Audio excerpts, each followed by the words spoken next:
4 arguments en vertu desquels, personnellement, je ne crois pas aux excuses du Nigeria. Peu importe d'ailleurs la décision que prendront les autorités souveraines du Burkina Faso, les autorités souveraines de la Confédération de l'Alliance des États du Sahel. Ce sont elles qui décident. Mais peu importe la décision qu'elles prendront, mon point de vue ici ne porte pas sur leur décision. Je ne prétends même pas pouvoir influencer cette décision. Mais mon point de vue porte sur l'analyse factuelle de la nature et bien de la démarche du gouvernement nigérian face à l'Alliance des États du Sahel. Premièrement, je ne crois pas en la sincérité des excuses du gouvernement nigérian de Tinubu parce que depuis pratiquement 2022, avec l'avènement de la révolution malienne, le gouvernement du Nigeria, eh bien, à l'intérieur de la CEDEAO, a toujours reproduit les positions agressives et offensives du néocolonialisme français et de l'impérialisme occidental contre le Mali, le Burkina Faso et le Niger. Est-ce que vous voulez bien noter le premier argument? Première raison, je recommence. Position systématique du Nigeria contre les pays de l'AES, sous la manipulation des néocolonialistes français et des impérialistes occidentaux. Ça fait un. Deuxième raison, duplicité de l'élite politique du Nigeria, qui n'est pas sincère dans sa lutte antiterroriste, puisqu'elle prétend combattre le terrorisme en s'appuyant sur les puissances qui ont créé les organisations terroristes, qui arment les organisations terroristes, qui financent les organisations terroristes et qui les renseignent et qui les médiatisent, les puissances de l'OTAN et leurs alliés du Moyen-Orient.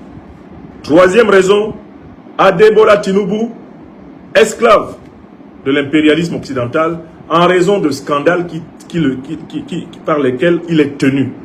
Il est victime d'un chantage parce qu'il traîne des casseroles de fraude au diplôme aux États-Unis et d'implication dans des scandales, dans des infractions liées au narcotrafic. Maintenant, je viens à la quatrième raison pour laquelle je ne crois pas aux excuses présentées par le Nigeria au Burkina Faso, par le gouvernement nigérien au Burkina Faso. Ce sont les faits qui sont liés à l'arrestation, à la neutralisation de l'avion qui a violé l'espace confédéral de l'AES et notamment le territoire du Burkina Faso. C'est la quatrième raison. Et après, j'en donnerai une cinquième. Ce n'est pas parce que l'avion militaire nigérien était en détresse qu'il a atterri. Youssouf Tougar ment. Ce sont les unités de la défense aérienne de l'AES, aidées par le progrès technologique de ses alliés, la Fédération de Russie notamment, la maîtrise de la technique des radars, c'est la contrainte militaire aérienne des forces de l'armée de l'air du Burkina Faso, des forces de l'armée de l'air du Mali et du Niger. C'est l'armée de l'air confédérale qui a forcé, je dis bien forcé, l'avion nigérien à atterrir. Il n'a pas atterri à Bobo Dioulasso parce qu'il était en détresse. Il a été forcé d'atterrir par la défense aérienne burkinabé, la défense aérienne de l'AES. Donc, Youssouf Tougar prétend que les pilotes nigériens ont été forcés d'atterrir au Burkina parce que leur avion avait un problème technique. Qu'ils ont été forcés de violer l'espace aérien du Burkina parce que leur avion avait un problème technique. C'est faux. C'est l'armée de l'air burkinabé, c'est l'armée de l'air de l'AES qui a forcé l'avion nigérien à se poser en utilisant à la fois la technique de l'encerclement aérien par des aéronefs de guerre concurrents et la technique du brouillage radar.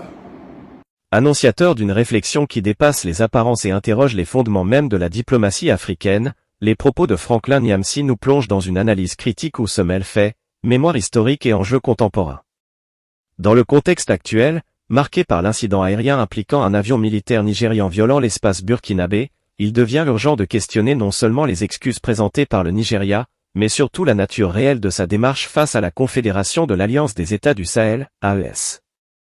Dès l'abord, Nyamsi nous invite à dépasser les déclarations officielles et à considérer l'histoire récente. Depuis 2022, le Nigeria, sous l'influence des révolutions au Mali, Burkina Faso et Niger, a systématiquement adopté des positions conformes aux intérêts néocoloniaux français et occidentaux. Ce comportement souligne un schéma récurrent de duplicité et de stratégie plutôt qu'une véritable volonté de conciliation régionale. Premièrement, Nyamsi met en lumière la posture systématique du Nigeria qui, sous la présidence d'Adebola Tinubu, s'oppose au mouvement souverainiste de l'AES. Cette position, répétée et cohérente, traduit une continuité historique dans le soutien implicite aux impérialismes extérieurs. Ainsi, lorsque le gouvernement nigérian présente des excuses, il ne s'agit pas simplement d'un geste diplomatique, mais d'un acte dont la sincérité mérite d'être questionnée. La figure du Nigeria dans cette situation illustre comment les puissances africaines peuvent parfois se retrouver instrumentalisées par des agendas étrangers, rappelant la leçon que l'Afrique doit tirer. Vigilance et lucidité sont indispensables pour protéger sa souveraineté et son intégrité politique. Deuxièmement, la duplicité de l'élite politique nigériane apparaît comme une réalité incontournable. Niamsi souligne que le Nigeria prétend lutter contre le terrorisme, mais que cette lutte se fait en coopération avec des puissances qui ont elles-mêmes contribué à créer, financer et armer les groupes terroristes. Cette alliance paradoxale démontre un écart flagrant entre le discours officiel et les pratiques réelles, illustrant une forme d'hypocrisie diplomatique. En conséquence, chaque geste ou excuse de l'État nigérian doit être scruté sous l'angle de l'intérêt réel de l'Afrique, et non sous celui de l'image internationale que le Nigeria cherche à projeter. La leçon est claire, l'Afrique ne peut se permettre de se laisser séduire par des gestes symboliques, mais doit analyser les intentions derrière les mots.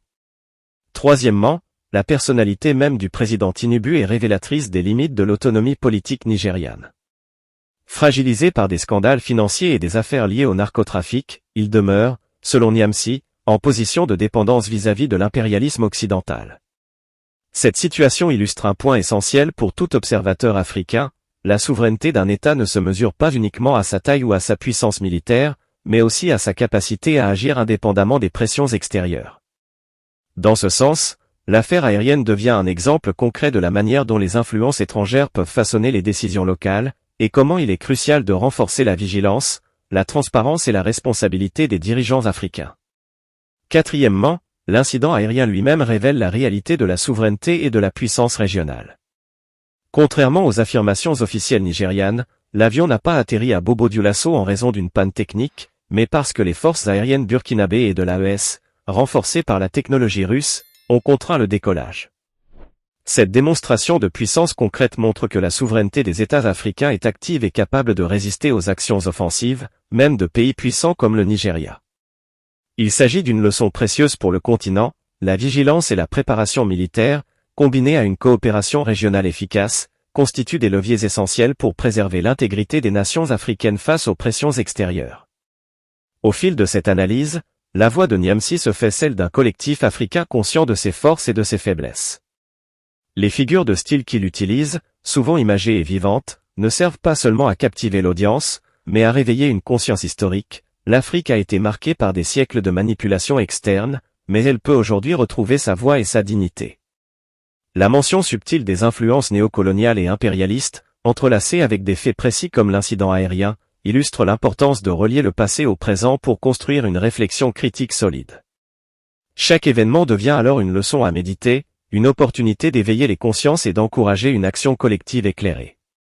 Ainsi, l'analyse de Niamsi ne se limite pas à la critique d'un geste diplomatique, mais s'inscrit dans une démarche plus large, celle de rééduquer le regard africain sur ses propres institutions et sur les rapports de force régionaux. En mettant en avant la manipulation de l'élite politique nigériane et la dépendance aux puissances étrangères, il nous rappelle que l'Afrique doit agir avec discernement et responsabilité. L'histoire contemporaine, de la montée des révolutions maliennes aux positions stratégiques de l'AES, montre que le continent peut résister et imposer sa souveraineté lorsqu'il s'unit et mobilise ses ressources intellectuelles, militaires et diplomatiques. Enfin, l'espoir qui émane de cette analyse est clair et nécessaire. Niamsi nous incite à comprendre que l'avenir de l'Afrique ne dépend pas de la résignation ou des excuses formelles, mais de la vigilance, de la sagesse et de l'engagement de chacun. La voix collective qui traverse son discours encourage les citoyens et les décideurs à se réapproprier leur destin, à renforcer les alliances régionales et à faire preuve de lucidité face aux manipulations extérieures. Comme le rappelle un proverbe africain, quand les racines sont profondes, il n'y a aucune raison de craindre le vent. L'Afrique, riche de son histoire et de sa jeunesse consciente, possède les ressources pour s'élever au-dessus des influences étrangères et tracer une voie de renaissance collective, éclairée par la sagesse et la responsabilité de ses peuples. Cette analyse, en confrontant les propos de Franklin Niamsi aux faits récents, montre que la diplomatie africaine doit être scrutée avec rigueur, mais aussi comprise comme un levier de transformation. Il ne s'agit pas simplement de dénoncer, mais d'éclairer, de responsabiliser et d'inspirer. À travers cette lecture critique, chaque spectateur est invité à réfléchir, à se questionner et à participer activement à la construction d'une Afrique souveraine, lucide et résolument tournée vers son futur.